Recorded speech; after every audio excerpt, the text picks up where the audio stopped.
Welcome back to The Real Story with Jeannie Ives. With me in studio is Anil Barot. And I have asked him to come in here for two purposes. One, he just recently climbed Mount Kilimanjaro. And secondly, it is the advent of Modi's visit to the United States. He's been here before, but now he comes under the Biden administration. We want to talk a little bit more in depth about that relationship that America has with India and some of the other things that may be common to a lot of folks about Indian businesses and everything else that they provide here in the United States. Anil, welcome to the program. Thank you, Jeannie. Pleasure being here. Well, a little bit more background on you. You are the Senior Director of Vantiva's Connectivity Product Portfolio and business. You've held numerous leadership roles in high technology industry, ranging from sales, product management, and business development. And you've been responsible for delivering complete end-to-end solutions, software and hardware. Now, that sounds like the profile that most Americans think of as somebody who is super educated and of Indian descent. Let's face it, you guys are remarkable when it comes to knowing your technology and being great businessmen. I think everybody respects that. Well, thank you, Jeannie. It's a pleasure being here. And, I would say I've dabbled in technology here and there in my lifetime. Well, another thing that I think people should be aware of, you're an executive board member for Three Fires Council Boy Scouts of America. You have also been the public affairs director for BAPS, and that is tell me BAPS. BAPS is one of the largest Indian organizations, Hindu organizations in North America. And we are doing a lot of great work, working out with outreach into the community, but also helping assimilate our folks that come over from India, but also folks that are here into the fabric of the United States. It's a social, spiritual organization. There's a spiritual aspect to it, but there's a social aspect. And we've given back to the community in numerous ways, whether it be walkathons, blood drives, bone marrow drives, leadership within the women's wing. And I know you've attended several of our events. Yes. And I think you've walked away with a very positive experience. Yeah, absolutely. It's amazing. I've visited your BAPS temple there in right off of 59 in Bartlett area. And I guess I didn't understand. I thought it was more of a church, a spiritual organization, but it has this social compact, and it's also there to reach out to the broader Indian community in the United States. Yeah, I think, really we really are looking at this as we, think globally, we're really acting locally. So our intent is really to help the greater DuPage County area and the suburbs that are surrounding Bartlett. We've had a phenomenal relationship with the mayor of Bartlett. We've worked actually with everybody that I know of. We've worked very well with the county, with the police, yes, with the fire, with the sheriff's department. And I think the county has been very, very welcoming. It's been extremely welcoming and opened us greeted us with open arms. And we always are looking to ways to give back to the community, whether it be to the police, to the fire, to the food pantry, in all different ways. So we feel that if we can give back, and there's different ways we can give back as a volunteer organization, it strengthens the community at the end of the day. It doesn't matter if you're Indian, if you're of different ethnicity. No, it doesn't matter. You're all Americans. We're all Americans, and right, we want to help everyone and anyone that is in need through the proper channels. Well, I also think it's terrific that you are on the Schaumburg Business Development Commission, and that's an official commission of the village of Schaumburg. So you're also dabbling into a little bit more of the political realm, but from a business standpoint. And Schaumburg's a strong business area, and you are phenomenally known, your culture is phenomenally known for being really good business people. Yes, I think with the mayor of Schaumburg, Tom Dale has been absolutely phenomenal. He's actually reached out to the overall community, bringing in talent. He has appointed a board member recently of Indian descent. He's got several folks in the community, and his intent is to have the makeup of Schaumburg and the leadership represent the community and the population and the demographics that it serves. So, and he's been very thought-provoking, very innovative. He's wanting to bring in new ideas, new concepts, and bring in businesses to really propel the economy. So let's talk about that a little bit more, because I think this is where there needs to be a broader understanding. I think most Americans now view China as a competitor, as somebody who doesn't play by the rules, somebody who's not fair, somebody who has curried curried or attracted big business to their low cost, low cheap labor force and their fossil fuel energy that supplies all the manufacturing capability for them. But they do feel like China does not have America's best interest in it. They're not a true fair trading partner. That is not like the relationship we have with India. And I know you travel to India for business quite frequently. Why is we have so much more trust in the Indian government? Why is that? What's special about Modi? He's been there now since 2014. Apparently you guys don't have term limits because he's working on year 10.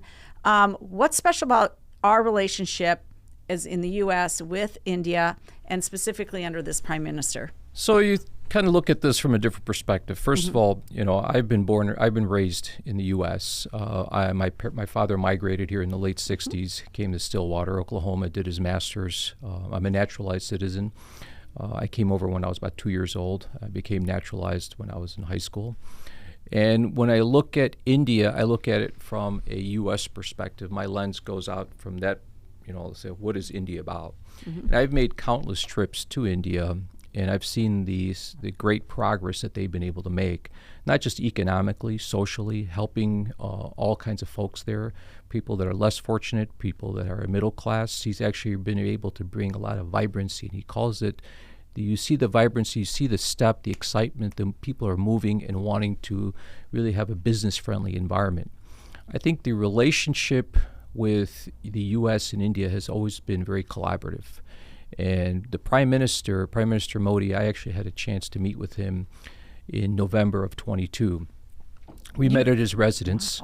Wow. There was a delegation from the U.S., from Israel, and we met with him. A very genuine individual. You could tell he was very caring. We met probably about for 45 minutes. He walked around, introduced himself, met with each of us. And it was not just a photo op. It was really understanding what were the issues, what was our reason to be there, looking to see how he can foster more collaboration within Israel, within the U.S., and people living abroad. His intent is really to see how he can take India to the next level, working with partners such as Israel, U.S., and the folks in the Middle East, but across the world.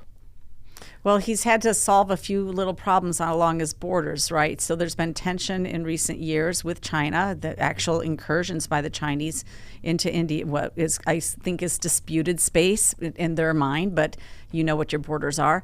And then you've got Pakistan, who, let's face it, is really kind of a rogue actor in the region. What has he been able to do about that, and where are the threats coming from to India? So that whole area has been very, very much of a challenge. And by the way, the reason I think this is important is because we have such a strong relationship with India that we wouldn't want to get pulled into something with India, defending India, if they're able to handle things themselves. So the regional security pacts that are set up currently are important for us to understand as Americans as well. So I can't speak for India. I speak as an American, looking at it I want to make sure that people understood that. Looking at it from my vantage point, and I can only speak on the behalf of Anil Barot. I can't speak for anyone. But from my context and the way I kind of look at it is there's been a tension with Pakistan since separation in the 1940s. That tension has always existed. I believe over the years and under the leadership of Prime Minister Modi, the tension has been substantially reduced. Things have been put in place to make sure that things are neutralized and there is greater, more prominent peace along the border. And that's really his intent, is to create peace. It's not to create turmoil. Now, at the same token, he has reached out to his neighbors, the neighbors of India, in a very positive way to see how they can work together and make sure that they understand each other. It's about solving problems, right? There's different ways to go about it. And I think he has taken the high ground between him and his leadership team and Jay Shankar, who also has made some substantial inroads in terms of foreign policy. And I think India has done great strides to see how they can improve the border between themselves and Pakistan. When it comes to China, China has some incursions. They've done some encroachment. And I think the Prime Minister and the team has said, wait a minute, stop. We're not going to take it. We're going to push back. And this is maybe disputed, but how come it became disputed just recently? This has been our land for many, many years, and you have to applaud them, because if someone comes into your backyard and takes it over, you have to take the necessary steps to protect your turf. Yes. So it's very interesting, because I think regionally speaking, they're willing to defend themselves. However, when you look on the world stage, they've been very reticent to really get involved in a similar incursion by the Russians into the Ukraine territory. And so to some degree, they're leveraging, or they're trying to stay out of a conflict that they don't want to get involved in, would you say? So my perspective is, first, you got to make sure you protect your borders, sure, protect your home area, and then with your neighbors, and then look at the policy and what they do with Ukraine and adjust accordingly. Russia's a trading partner, America's a trading partner, and China's a trading partner. So they're trying to balance that to come up to some optimum solution. The Prime Minister has gone on record and said he'd like to see an end to the conflict. I mean, there's no reason to have people lose lives over a conflict. I'm sure there could be a peaceful resolution if we get the interested parties together and say, time out, let's see if we can come up to some type of solution here.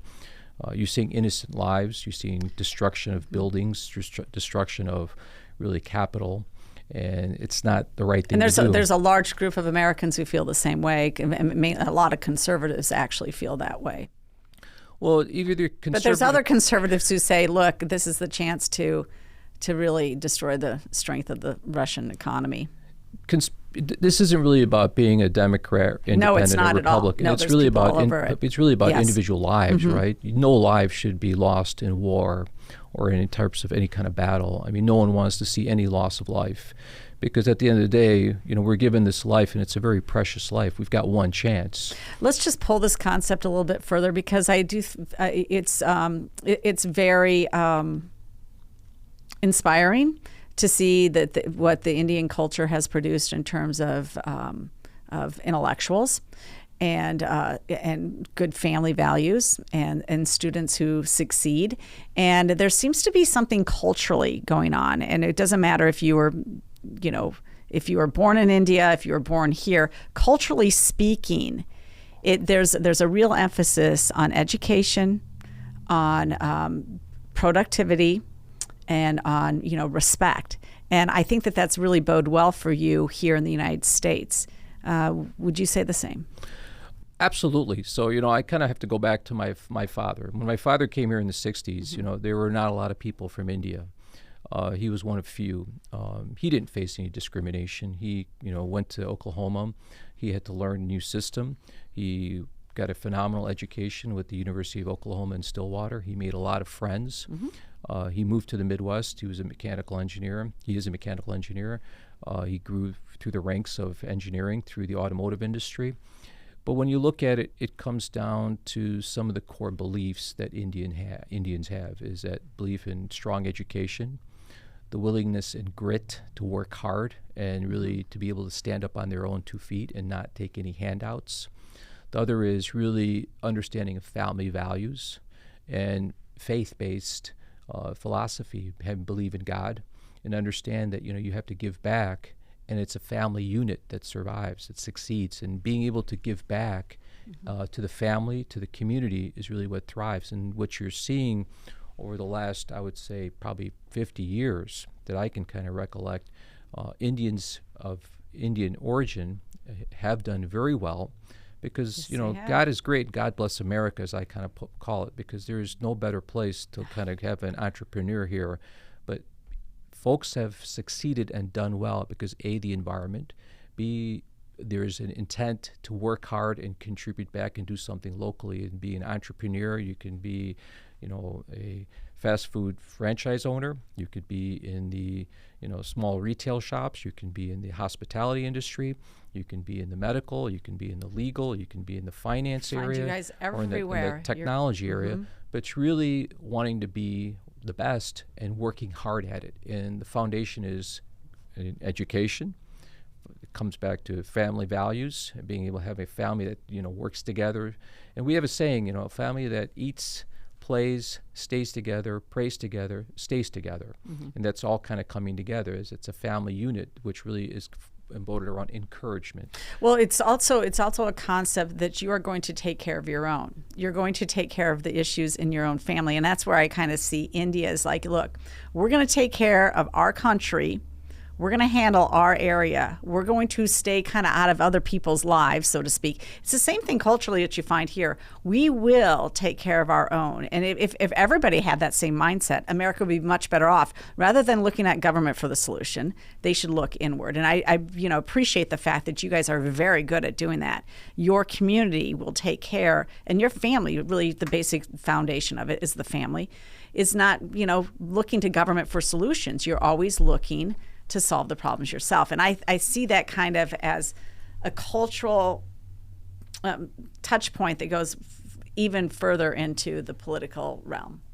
So I think, it's no different than the American values, that the values were founded upon it. And my father mentions this when he stayed with a host family here. When he migrated to the U.S., I was still in India. My mom and I were back there. And he said, we ate together at dinner. Mm-hmm. We talked.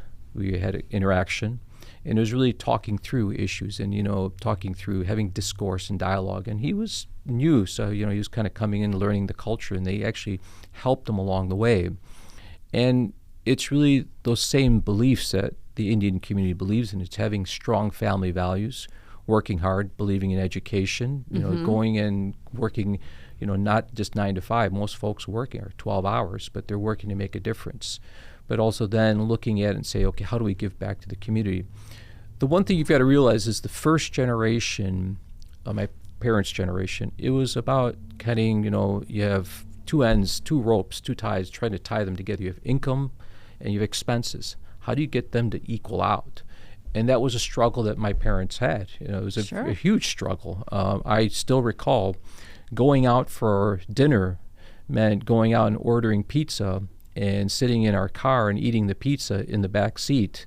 And my mom would bring, Coke from home because we didn't have the money to pay for it. And eating out meant sitting in the back seat of your car and enjoying a pizza. But it was a struggle. And I still remember my father working as a second job as a draftsman with a big table and moving things around. And he would do that Saturdays. So he would take me with him, and I would have this little bag of toys. He'd take me there because my mom was working, and take me there, and he would be doing work, and I'd be in the corner playing and doing things. And it was a struggle. But then there was also great times. You'd spend time with us in the afternoons, take us to the beach on Lakeshore Drive, enjoying the great scenery, of Lake Michigan.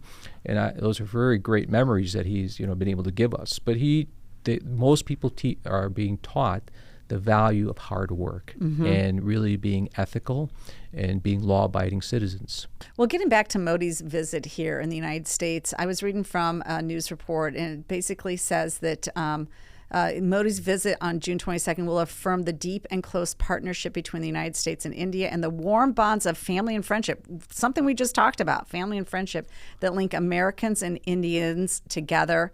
It says that Biden and Modi will focus on their country's commitment to a free and secure Indo-Pacific region, as well as their technology partnerships, including in defense, clean energy, and space. And they're going to discuss common challenges, including climate change, health security, and developing the workforce. Some of those words give me a little bit of a cringe when you talk about climate change and green energy. But that said, what else should we know about Modi that maybe Americans don't quite understand? I mean, you've personally met with the man. You had to have gotten some sort of feeling about his authenticity. So let me kind of lead with this. As I mentioned, my lens is someone that's living in the U.S. and looking across the Atlantic and saying, okay, what's India all about? Mm-hmm. So you have to give the Prime Minister credit for everything he's done. He's done a phenomenal job with the country. Now, has he done everything that he should? Has he done everything he could? Probably not. But you've got to give the man credit for what he deserves. And as Shakespeare put it, no one man can please the world. But he's been able to get 99%, he's gotten high marks if you look at the country. But there's always people that are out there saying, well, this is not that, this is that. You're going to always find that. No one's perfect. And neither am I, or neither are you, and neither is anyone else that's watching. But he's striving to getting a perfect union there. And the work that he's done actually has done really phenomenal. I'll kind of stop with the story is that, on my wife's side of the family, on her uncle's side, one of her relatives actually was part of his security detail when he was the chief minister of Gujarat, and very close to him, and he was with the police. And when I went there and I saw a little writing on the wall, I asked about the details. So when the prime minister, when he was chief minister, had become the prime minister, he had asked that individual, would you be willing to come with me? And he decided, after long discussions with his family, not to. But when he looked at it and he asked why, he says, my parents are here, I've got extended family. This would just be it require me to uproot my family. And the prime minister actually, when he was right as he was becoming a prime minister, went and visited him, which is something not very common. He went and visited his family just to say thank you for all the service that he'd done when he was a chief minister. It really shows the humbleness from the heart. And leadership is about being humble, being courageous, but also having a good understanding of being what your friends and family are about, and being that understanding. And I think he's demonstrated that. So I think this visit to the U.S. is not his first visit. I believe it's his third or fourth visit to the U.S. I think he's looking to build ties, build stronger relationships with America as a whole, and make sure that the media out there has a lot to say about what's negative and what's not working, but there's a lot that is working, and it's working very positively. And he's done an outstanding job, and I believe you have to give him credit. As I mentioned, he's done some phenomenal things. The media will paint him, post him one way or the other, but it's his time, and he deserves absolute credit for the phenomenal work he's done. Well, I could not agree more. I will tell you, when I shop as a consumer, if the product comes from China, I really look for an alternative. If it comes from India, I'm buying it. That's good to hear. So yes, no, I mean, and honestly, I just really do appreciate your culture of hard work and focus on family and education that you bring to the broader community here. We need to reestablish that in more American households, and you're doing your part on that as well. Okay, so we're going to take a short break here, and we're going to return back to discuss your hike up Mount Kilimanjaro.